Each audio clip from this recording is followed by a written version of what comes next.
Yo, what's going on? What is going on? So, I really gotta make this one quick. Got patients signing in right now. Um, so I want to talk about something, right? One of the things that I say very frequently,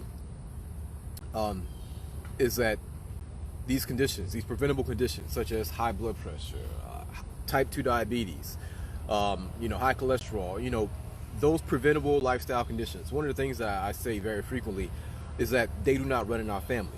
And the reason why I'm constantly saying that is because people are constantly saying the opposite. People are constantly saying that it does run in the family. It is genetic and it is passed on. And I get it because there was a time where I used to believe that as well too. And the reason why I believed it is because everybody else around me said it, and also everybody else around me had those things they were saying was passed on. So on a eye test, on a very superficial level, it made sense, right? It made sense. This thing must just run in our family. But long story short, I did the work, I did the research, the study, the years and years and years of dedication, and I came out to the conclusion that they don't run in our family. It's not something that we just pass on. Specifically now, we want to narrow it down to type 2 diabetes and high blood pressure.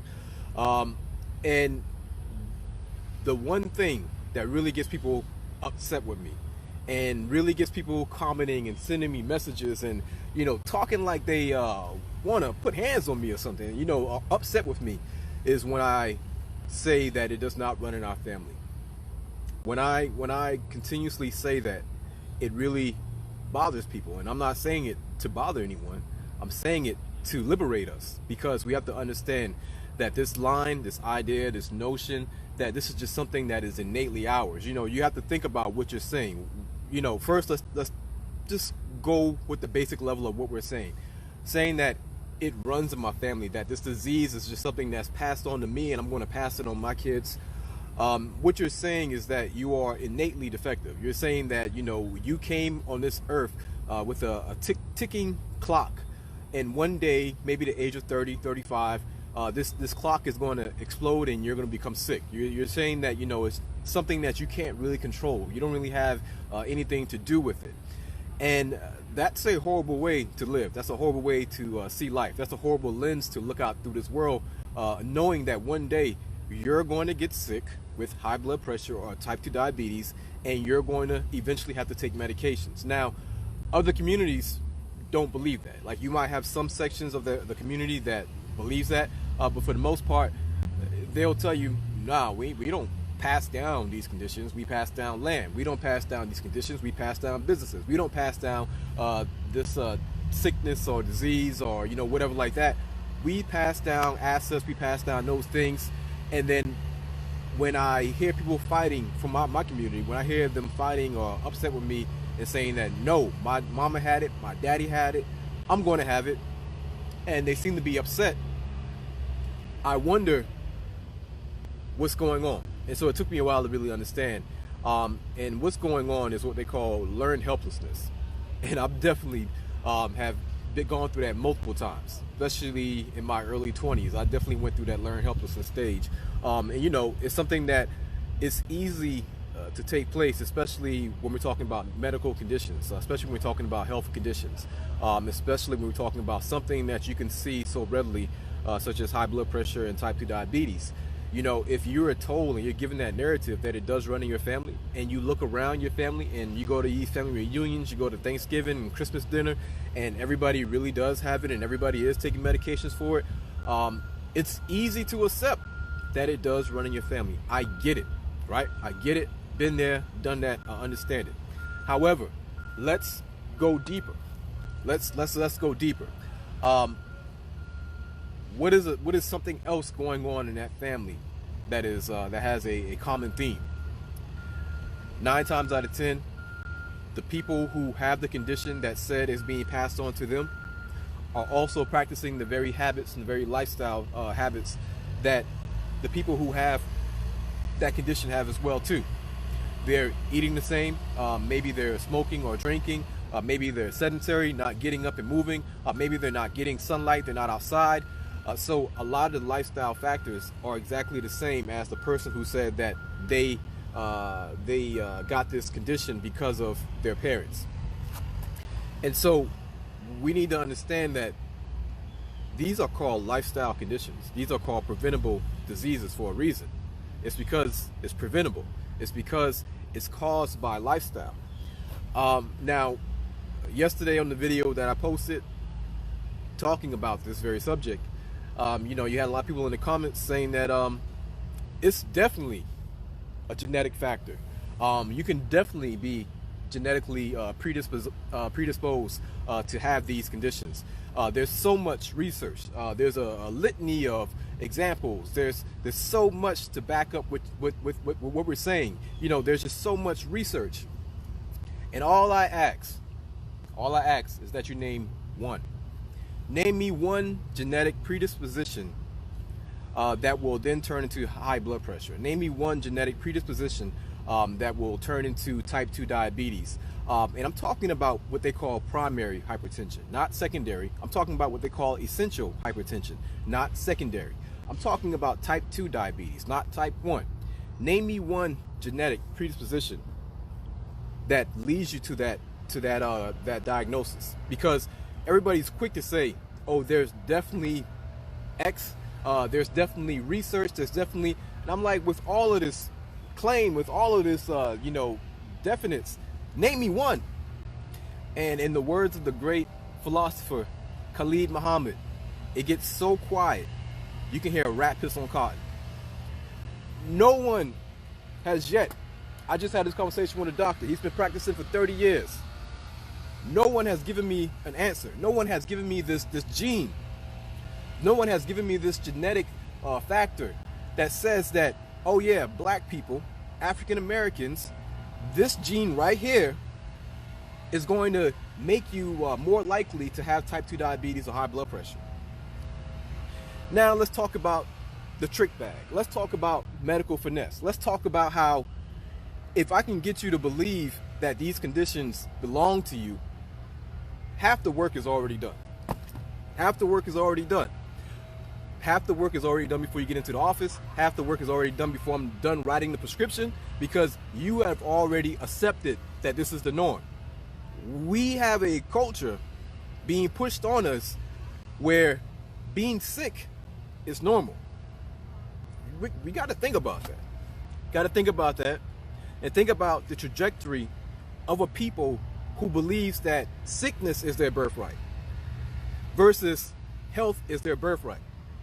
And so what I'm saying is that we have to understand that to blindly trust the very systems that have historically shown us time after time after time that they can't be trusted, that they don't care for us, that they will lie to us in a heartbeat in a second, to blindly take this idea and this ideology that these things run in our family, take it wholeheartedly and run with it, and then pass it on to the rest of our family members and pass it on to the younger generation, is another form of warfare and genocide.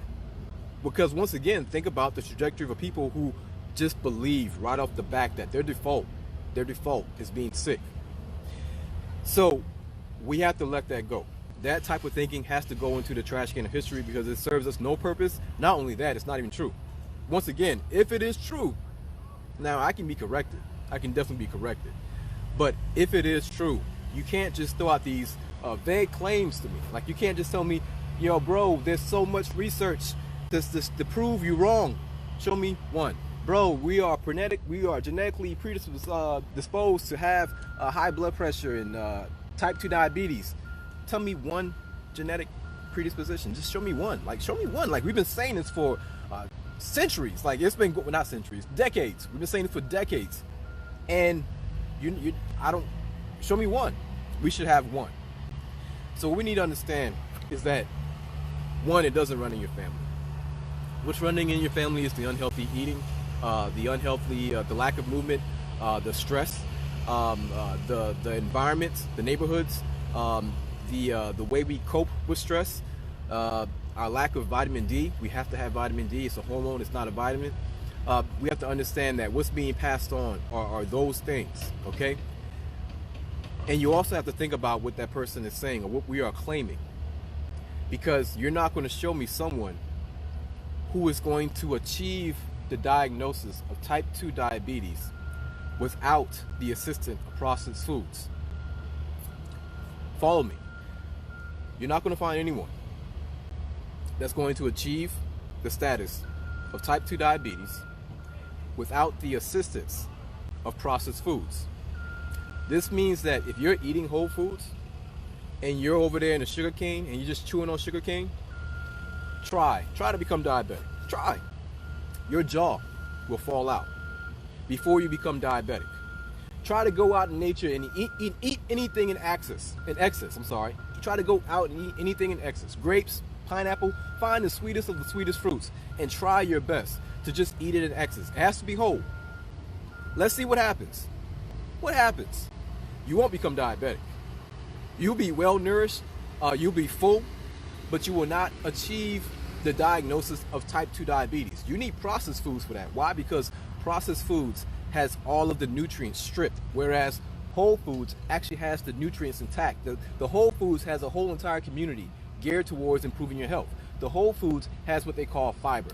Fiber is you're only going to eat but so much food that has fiber in it. Trust me, you're not going to go crazy. You're not going to eat 1,000 apples a day. Now, if I process that apple and I extract all of the glucose, the fructose from it and the sugar from it, yeah, I can make you diabetic. If I turn that apple into a juice, I can make you diabetic. If I turn that orange into a juice, I can make you diabetic. If I turn whatever whole food into a processed form and I extract all of the phytonutrients, all of the actual minerals and the vitamins and the enzymes, I can make you diabetic. However, I cannot do the same with whole foods. You see, you got to watch these folks. They are tricky. They are tricky. They want to get you into a conversation talking about carbs and proteins and fats and, how much carbs you got to eat, how much fats you got to eat. No, eat high protein, eat high fat. I'm telling you to eat real whole foods. Don't get into this conversation about the carbs and the proteins and XYZ, because no one is becoming diabetic by eating real whole foods. Eating processed foods, I can show you someone increasing their A1C within 30 days from eating processed foods. Matter of fact, I don't have to show you. They already have evidence out there showing that if you were to eat 2 candy bars per day, a Snickers, like one of those king-size Snickers, you will be able to increase your A1C within 30 days. I mean, really, if you just eat any processed food in general on a daily basis, drink juice, drink soda, those things will definitely increase your A1C. We got to understand that there's a huge difference between whole foods and processed foods. They're not the same. They're not the same. And so when people are telling you that this thing run in your family and that you are genetically predisposed to having type 2 diabetes because look at the Indians or look at the this group over here, you got to understand that when you're talking like that, you're making the natural human unnatural. Because what you're telling me is that when you take a natural human and you feed them unnatural food, this group of natural humans will likely exhibit this type of unnatural condition. But you're not going to take a natural group of people, feed them natural foods, and find these unnatural conditions. You're not going to do that. And so they are convincing you that the unnatural is natural and that the natural is unnatural. I hope y'all follow me on that. They're telling you that if we give this group of natural people processed foods, they are genetically predisposed to get this condition. And this group will get this condition. That's not genetically being predisposed. That is you taking in unhealthy foods and becoming unhealthy. If those people are genetically predisposed, then they should be able to eat natural foods and still come out with the health condition. These people should be able to eat whole foods and still become diabetic if they're genetically predisposed. You dig what I'm saying? Like, you have to, in order to be predisposed, you have to be going along the natural path, the natural course, the projection of eating, just living a natural life, and then getting a disease, and then having the diagnosis of type 2 diabetes by doing natural things. then I would be on board. I would be like, yo, yeah, these people are genetically predisposed to have this condition. However, if you're taking natural people and you're feeding them processed foods, you're feeding them fake foods, if you're feeding them foods that has all the nutrients extracted from them, if you're feeding them uncut, straight up uncut, pure cane sugar, then those people will get quote unquote diseases. That's how it works. When you believe that, and you believe that that is your default, you believe that that is your birthright, then they won. They won. They hustled you. They got you. Because once I get you to believe that, it's getting you on medications is light work. Getting you on medications is light work. Matter of fact, you will fight for better medications.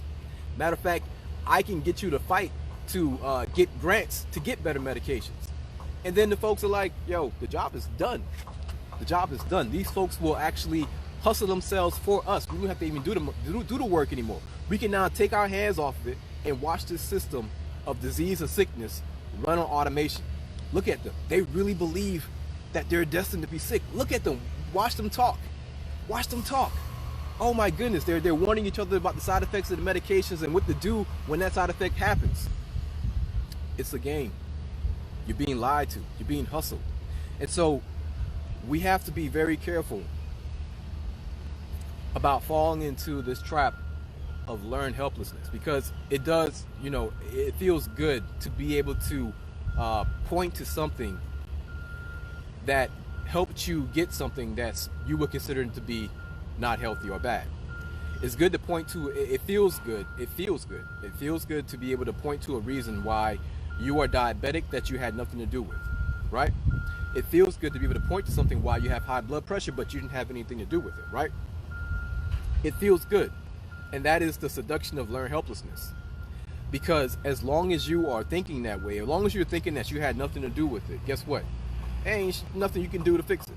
You gotta now be relegated to a life of medications. Like, there won't be much you can do to actually fix your situation because you are naturally designed to be sick. That's what we're telling ourselves subconsciously. And so I understand that when I come in and I'm like knocking down blocks and I'm like, nope, that's not yours. Nope, that doesn't belong to you. Nope, that is a lie. It's like splashing cold water on someone who's sleeping. And you see, I'm doing that because I love us. They're telling you that it runs in your family, not because they love y'all, but because they love what you can give them, which is automated income, automated revenue, like on a monthly basis, on a daily basis. So they want to detach you from the responsibility of eating healthy. They want to detach you from the responsibility of getting sunlight. They want to detach you from the responsibility of moving. I'm putting all of the power right back into your lap, and I'm saying that it does not run in your family. It is your habits. You actually have the control to reverse diabetes. You have the control to actually decrease your blood pressure. You have the control to do all of these things. But one of the first things you got to do is get out of the system. You got to get away from these folks. They have been toxic for you, for us, since we've encountered them. And so if they lie to you time after time after time after time after time after time after time, and each time they're like, my bad, I won't do it again. All right, my bad, I won't do it again. All right, you got me, I won't do it again. Okay. I promise, I won't do it again. And then what happens? Do it again. So what I'm saying is that we have to do for self. We have to research for self.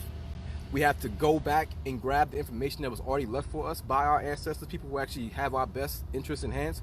We have to go back and get that for ourselves. And one of the best ways to start by doing that is by fasting. Fasting.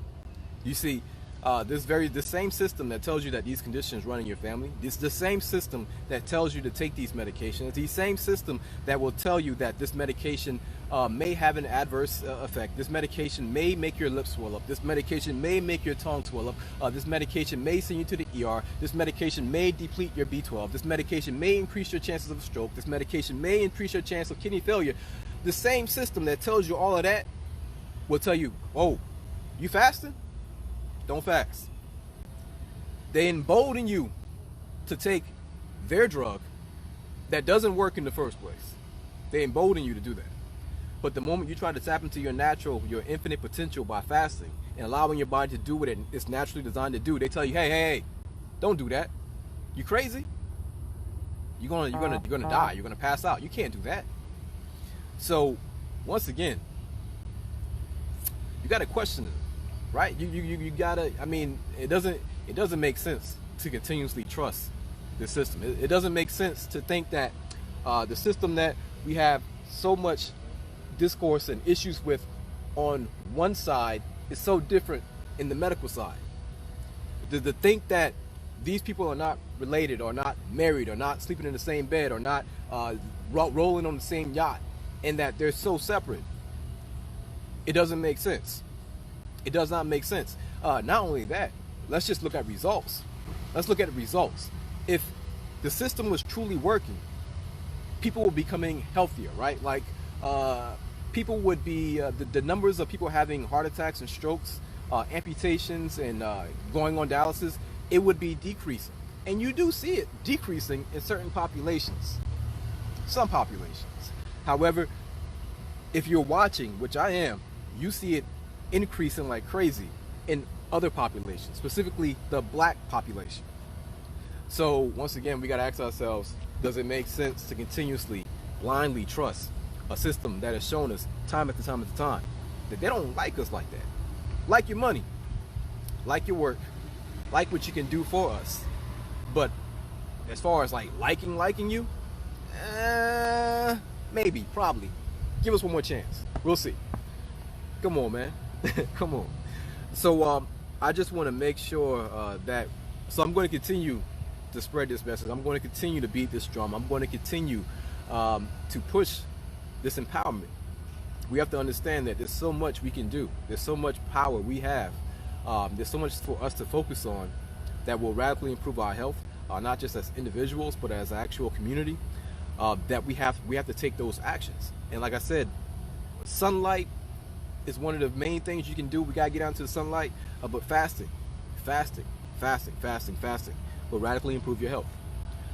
So question this system that doesn't produce results when it comes time for them trying to tell you how to get healthy. Like, question it. Like, you gotta show me your evidence of getting people results. Because as of right now, I just see people finding fancier ways of being sick. Like, I just see people who have fancier, more technologically advanced ways of keeping up with their sickness. Like, they got apps. They have automatic glucose meters that they can stick on their arm. They got better ways of detecting and telling you what condition you have. But what about the results? Like, where's the results at? Where's the results? So the same type of pressure and transparency that we put on ourselves, we got to make sure to put that transparency and that pressure back on them as well too. Like, I mean, you're ingesting medications that grant you no results. You're ingesting medications that increase the chances of having the same thing that you're trying not to have happen to you. I mean, these are all facts. These are all facts.